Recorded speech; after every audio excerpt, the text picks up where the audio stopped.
A'udzu billahi samiil alim minasyaitonir rajim. Bismillahirrahmanirrahim. Assalamualaikum warahmatullahi wabarakatuh. Alhamdulillahirabbil alamin wassalatu wassalamu ala asyrafil anbiya wal mursalin wa ala alihi washabbihi ajmain. Rabbi shrah li sadri wa yassir li amri wahlul 'uqdatam min lisani yafqahu qawli. Allahumma shalli ala sayidina Muhammad tibbil qulubi wa dawaiha wa afiyatil abdani wa shifaiha wa nuril absari wa diyaiha wa ala alihi wa sahbihi wa barik wa sallim. Alhamdulillah, insyaAllah pada malam ni insyaAllah kuliah ta'mir untuk surau Muhajirin Taman Sungai Sirih, iaitulah yang berkaitan dengan kitab Matul Al-Badran, iaitulah kitab yang berkaitan dengan solat. Rukun yang ke-11 iaitulah selawat kepada Nabi sallallahu alaihi wasallam. Rukun yang ke-11 ialah selawat ke atas Nabi Muhammad sallallahu alaihi wasallam di penghujungnya, dan duduk untuk membaca selawat berdasarkan apa yang akan dihuraikan. Selawat kepada Nabi sallallahu alaihi wasallam ketika tayat akhir adalah rukun. Sebablah tuan-tuan yang dimuliakan Allah Taala, bila mana kita solat, maka di akhir solat, maknanya bila mana kita duduk tayat awal ataupun tayat akhir, maka dikehendaki untuk kita berselawat kepada Nabi sallallahu alaihi wasallam. Itulah Allahumma salli ala Muhammad wa ala ali Muhammad.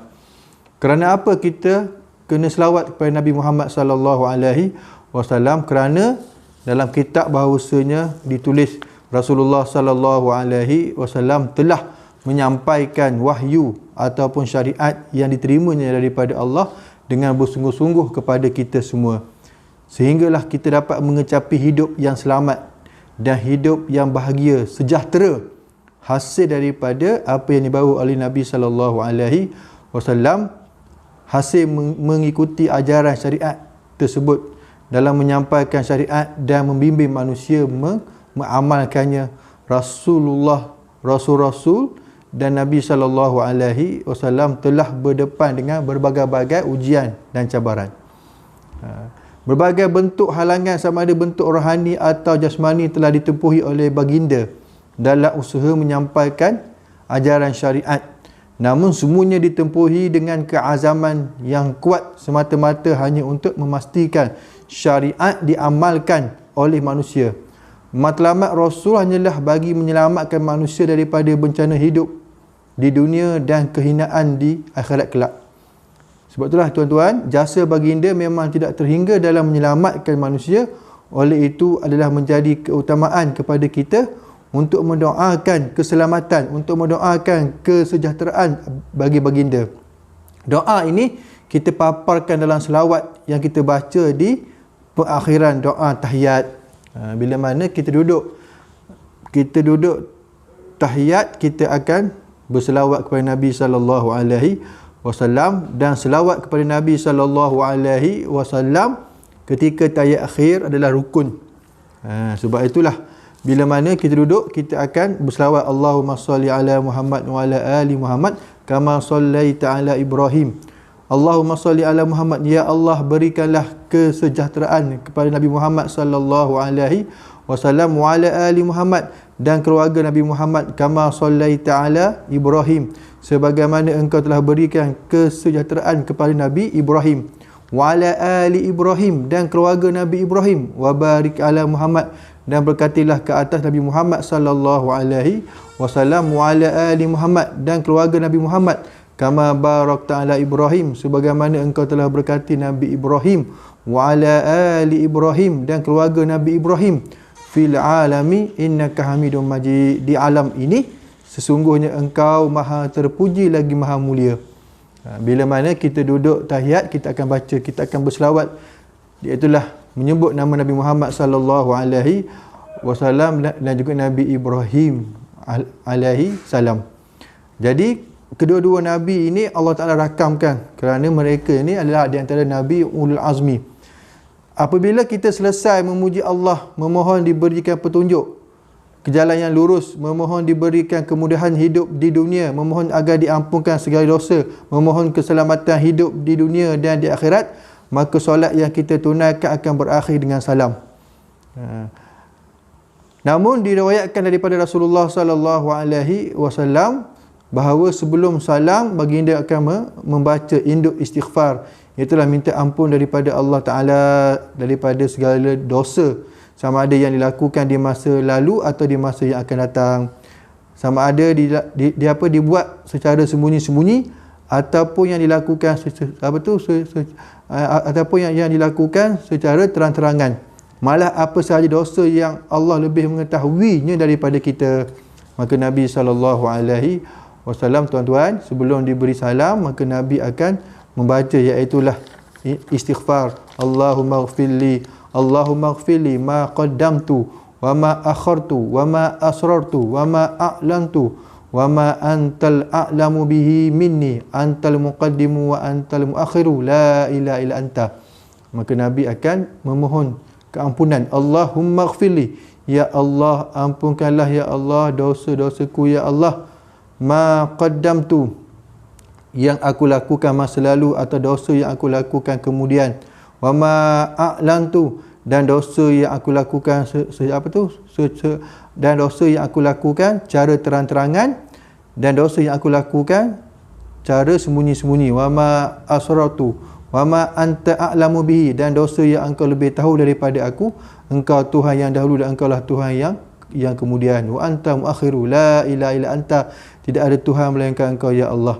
Maka inilah bila mana kita solat sebelum salam, maka disuruh kita membaca itulah mohon ampun daripada Allah Subhanahu wa Ta'ala. Kerana itulah solat itu sebagai kekuatan bagi diri kita, bagi jiwa kita. Kerana solat yang didirikan dengan penuh rasa khusyuk, penuh rasa kita adalah hamba Allah, kita rasa ya Allah, kita berhadapan dengan Allah Ta'ala, maka seolah kita berhadapan dengan Raja. Maka kita akan bersedia lebih awal untuk solat. Jangan kita terburu-buru. Sebab itulah tuan-tuan yang dimulakan Allah Ta'ala. Kerana apa? Kerana solat itu, kata ulama', hendaklah kamu menjaga akan roh solat. Apakah roh solat? Itulah ikhlas. Hendaklah kamu menjaga akan roh solat, iaitu ikhlas, dan menghadirkan hati dalam keseluruhan pergerakan solat, serta menjadikan hati dalam keadaan solat itu memahami makna-makna dalam solat. Sebab itulah solat itu rohnya itulah ikhlas. Maka janganlah kamu sujud dan janganlah kamu rukuk melainkan ketika itu hati dalam keadaan khusyuk dan tawaduk, bertepatan mengikut pergerakan zahir kamu. Hal ini kerana yang dikhendaki dalam solat ialah tunduk hati, bukannya tunduk anggota badan sahaja. Maka dalam solat bila mana kita sujud, kita rukuk, maka pastikan hati kita tidak lalai, tidak mengikuti perkara-perkara dunia, perkara-perkara yang kita masih lagi fikir. Kerana dalam solat kita tumpukan kepada Allah Subhanahu wa Ta'ala. Oleh itu kata ulama', janganlah kamu berkata Allahu Akbar, Allah yang maha besar, Allah yang maha agung, sedangkan dalam hati kamu terdapat sesuatu yang lebih agung daripada Allah Ta'ala. Bila kita mengangkat takbir Allahu Akbar, maka yang lain semua kecil, yang besar hanyalah Allah. Maka bila mana kamu membaca wajah tu wajhiyah, bila mana kamu menyebut wajah tu wajhiyah lillazi fataras samawati wal ard, yang bermaksud aku menghadapkan wajahku kepadanya, melainkan setelah hati kamu benar-benar menghadap Allah dan menolak perkara-perkara selain Allah dari dalam hati kamu. Bila mana kita baca wajah tu wajhiyah lillazi, adalah kita memahami maksud-maksud menghadapkan wajah kita kepadanya. Dan bila mana kamu membaca alhamdulillahirabbil alamin, segala puji bagi Allah, membaca surah Al-Fatihah ayat 2, hendaklah kamu melainkan hati kamu dilimpahi dengan rasa kesyukuran nikmatnya kerana kepada kamu dan seronok dengan berita-berita gembira. Bila mana kita membaca alhamdulillahirabbil alamin, segala puji bagi Allah, maka hendaklah hati kita dilimpahi ya Allah, syukur kepadamu ya Allah. Kita solat dalam keadaan kita tenang. Bila mana kita menyebut wa iyyaka nasta'in, dan hanya kepada engkau lah kami mohon pertolongan, maka hendaklah kita benar-benar ya Allah, Allah Ta'ala, bila mana kita mohon kepada Allah, Allah Ta'ala suka bila mana kita banyak berdoa kepada Allah. Hendaklah kamu betul-betul yakin, melainkan kamu benar-benar merasa lemah, merasa dhaif dan lemah, serta mengakui bahawa kamu serta orang lain tidak memiliki apa-apa kekuasaan pun terhadap segala sesuatu. Allahu akbar. Sebab itulah inilah demikian juga dilakukan pada keseluruhan zikir dan amalan, dan huraian tentang perkara ini adalah panjang lebar. Sebab itulah bila mana hati kita, solat itu berkaitan dengan hati. Bila mana hati kita dapat tumpu kepada Allah Ta'ala, mudah-mudahan solat kita solat yang terbaik. Sekiranya kamu memang tak mampu untuk menghadirkan hati ketika solat, dan kadang-kadang kita memikirkan kita lalai dan sebagainya, kelalaian kita dalam solat itu, maka hendaklah kita tutup solat kita itu ataupun kita mengulangi solat fardu tersebut dengan kita melakukan solat sunat 2 rakaat. Kerana apa? Kerana kata ulama bahawasanya hadis Nabi SAW, kekurangan fardu boleh ditampung oleh perkara-perkara sunat.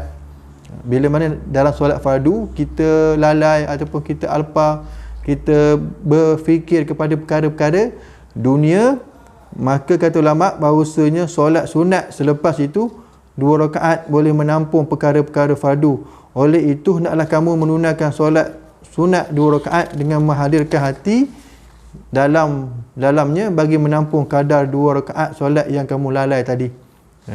Sebab itulah, dan kata ulama, justru setiap kali bertambahnya kelalaian kamu dalam rakaat solat, maka tambahlah bilangan solat sunat sehinggalah dapat menghadirkan hati kamu dalam solat. Contohnya 10 rakaat solat sunat bagi menampung kadar 4 rakaat yang merupakan solat fardu kamu.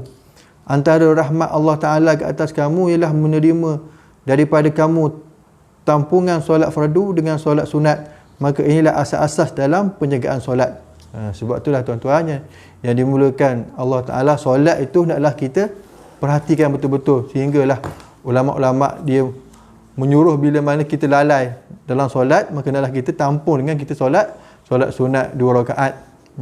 Bila mana kita banyaknya lalai, maka tampunglah dengan 10 rakaat. Begitulah jaganya ulama-ulama dalam kita untuk supaya kita tak lalai dalam solat. Sebab itulah solat itu adalah makanan bagi orang-orang yang beriman. Sebab itulah Allah Ta'ala menyuruh supaya kita solat 2 rakaat bila mana menjelang fajar, kerana itulah sarapan bagi jiwa kita. Kemudian kita akan solat pada waktu tengah hari, solat zuhur 4 rakaat, kemudian solat asar di waktu petang, kemudian solat maghrib, solat isyak. Itu adalah merupakan makanan bagi orang yang beriman. Mudah-mudahan bila mana kita melaksanakan perintah Allah ini, Allah Ta'ala beri kepada kita, iaitulah hamba-hamba yang bersyukur, hamba-hamba yang mendirikan solat fardu. Sabda Nabi SAW, sesungguhnya mendirikan solat fardu 5 waktu antara Jumaat hingga Jumaat yang lain akan mengkafarah dosa-dosa kecil selagi orang itu tidak melakukan dosa besar. Allahu Akbar. Sebab tuan-tuan, bila mana kita melakukan perintah-perintah Allah Ta'ala, apa sahaja, lebih-lebih lagi di bulan Sya'ban ini, banyakkan kita membaca Al-Quran, banyakkan kita dah mula bertatih-tatih untuk banyakkan sembahyang sunat, banyakkan kita baca Quran. Kerana bila masuknya bulan Ramadan, kita telah bersedia untuk menambahkan lagi amal-amal kebaikan kita. Kerana itulah solat itu sebagai kekuatan bagi diri kita. Bila mana kita tak solat, kita melakukan perkara maksiat, maka kita bimbang, kita jauh daripada rahmat Allah. Allahu Akbar. Jadi saya rasa itulah untuk surau Muhajirin. Mudah-mudahan dapat mengambil pengajaran dan dapat kita sama-sama menjaga SOP dan sama-sama kita menjaga diri kita supaya kita menjadi orang diri yang terbaik untuk agama kita, insya-Allah. Wallahu alam. Sekian. Assalamualaikum warahmatullahi wabarakatuh.